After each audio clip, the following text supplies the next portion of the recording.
If you have been staring at your pothos for weeks, maybe even months, waiting for a new leaf to unfurl or a vine to extend even a single inch, and nothing is happening, you are not imagining it. Your plant is alive. It is not dying, at least not visibly.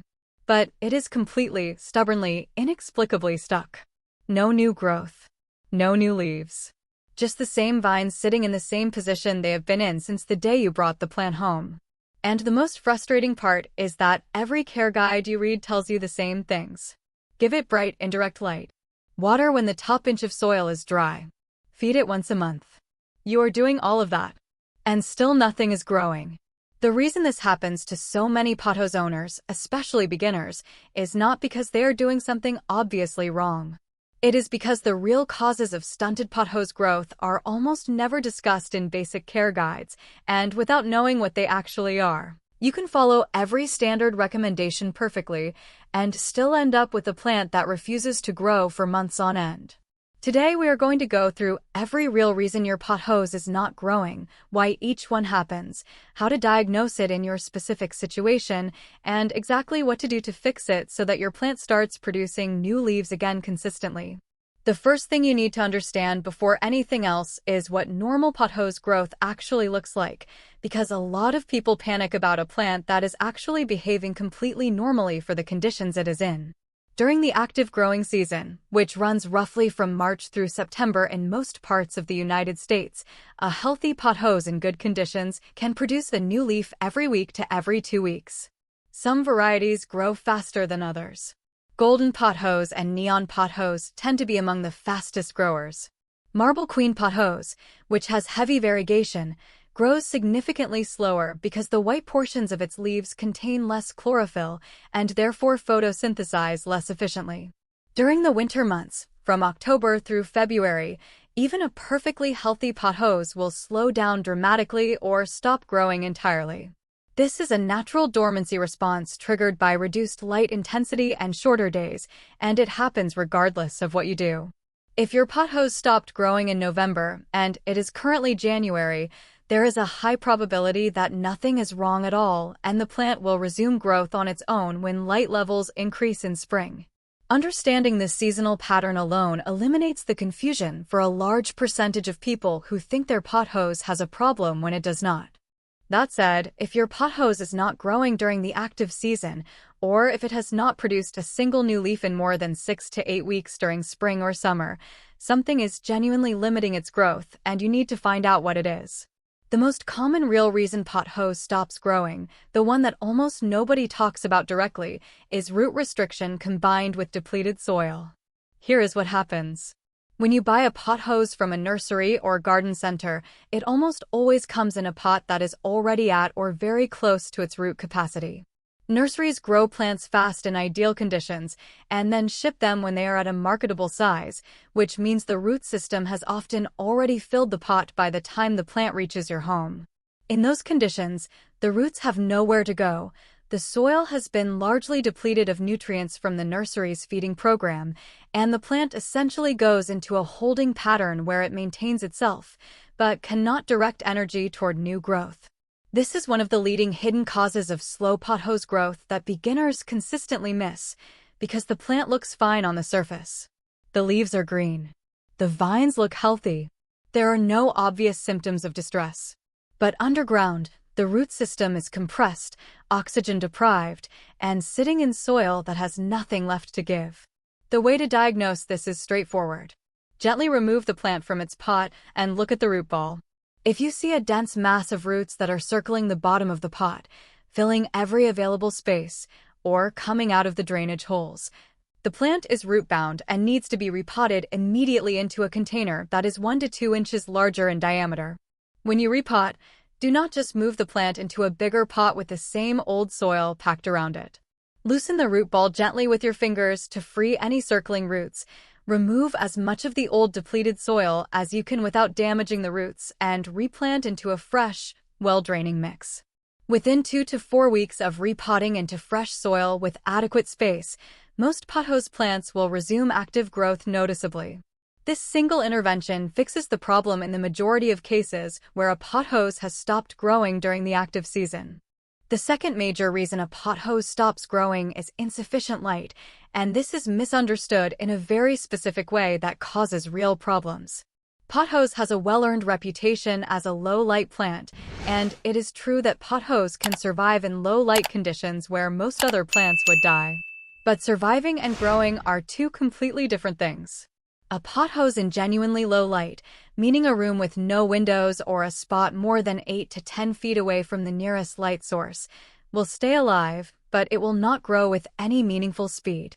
It will produce occasional leaves that are smaller than normal, often with reduced variegation, and it will look increasingly sparse over time as older leaves die faster than new ones emerge.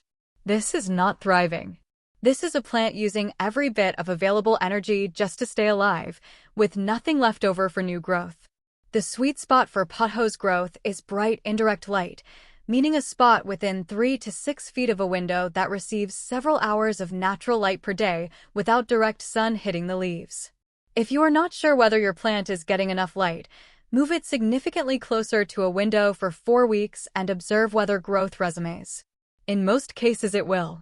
If you genuinely cannot provide more natural light due to your home's layout, a full-spectrum LED grow light positioned 12 to 16 inches above the plant for 10 to 12 hours per day will produce growth rates in a pothose that rival or exceed what natural light provides. This is not an expensive solution. Basic full-spectrum LED panels designed for houseplants are widely available for $20 to $40 and can make an enormous difference for plants in light-limited environments. The third reason is nutrient deficiency, and it is more nuanced than most care guides suggest.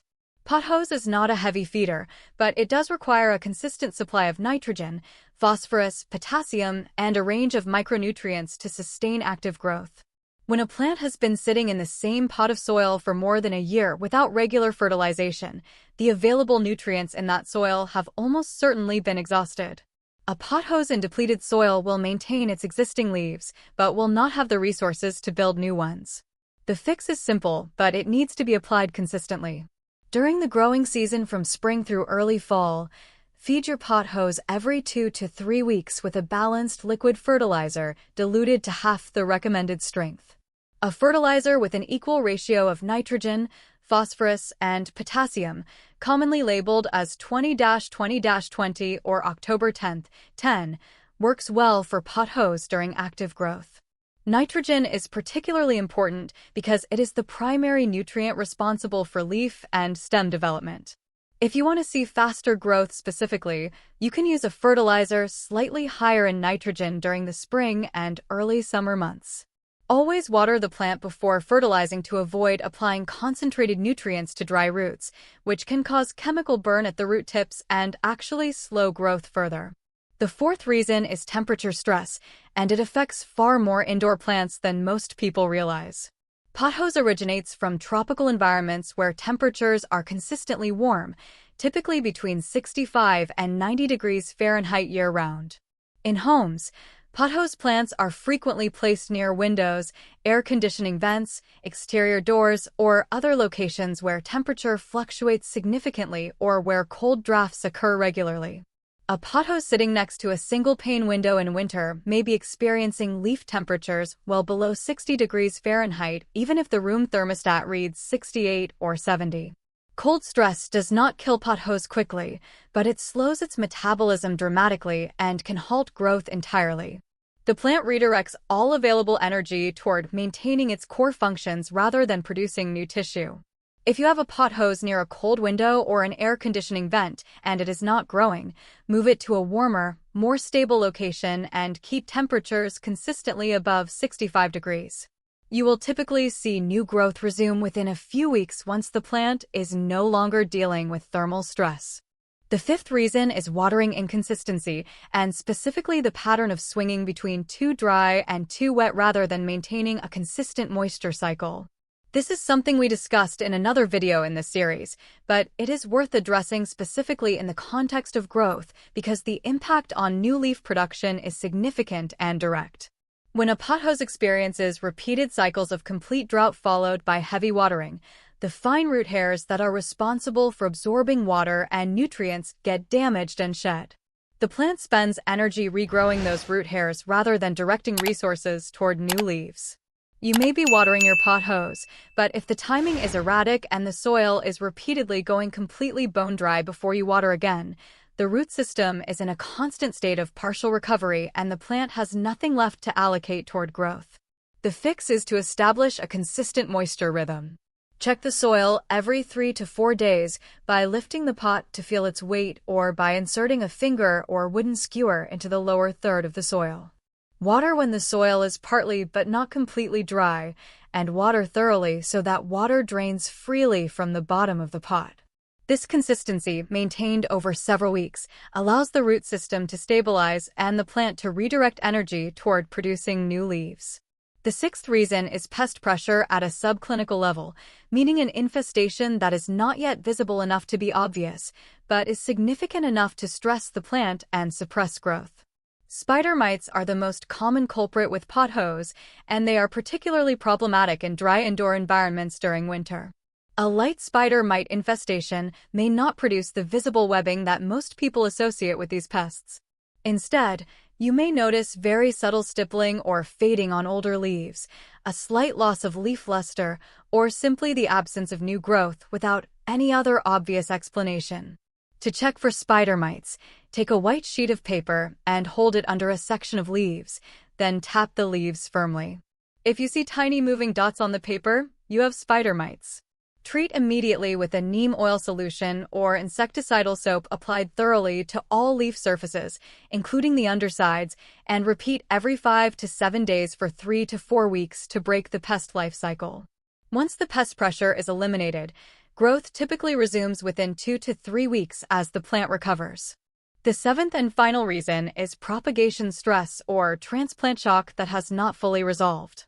If your pothos was recently propagated from a cutting, recently repotted, or recently moved from one environment to another, it may be in a period of adjustment where all of its energy is directed toward establishing roots and stabilizing rather than producing new growth.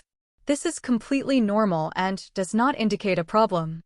A newly propagated pothos cutting typically takes 3 to 6 weeks to establish a root system strong enough to support new leaf growth. A recently repotted plant may take 2 to 4 weeks to recover from the disturbance to its root system before resuming active growth.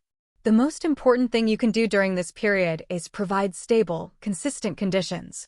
Bright, indirect light, consistent moisture, warm temperatures, and no fertilizer for the first 4 to 6 weeks after repotting.